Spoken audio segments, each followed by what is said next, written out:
नक्की सांगा मला कमेंट करून. तर चला आपण घेऊ झटपट बनवून भाजी. कशीची आहे ही भाजी? पटापट सांगा कमेंट करून. कुठली भाजी आहे बघून घ्या एकदा.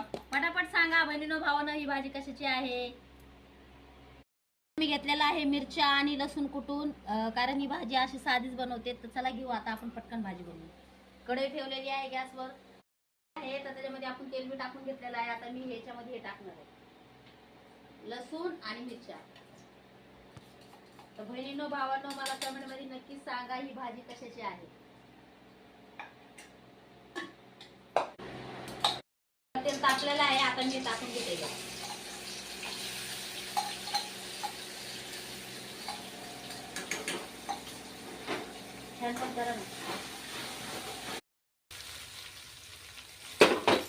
आपण आता घेऊ आता ही भाजी टाकून. ही भाजी बघा मी 2-3 पाण्याने स्वच्छ धुवून घेतलेली आहे.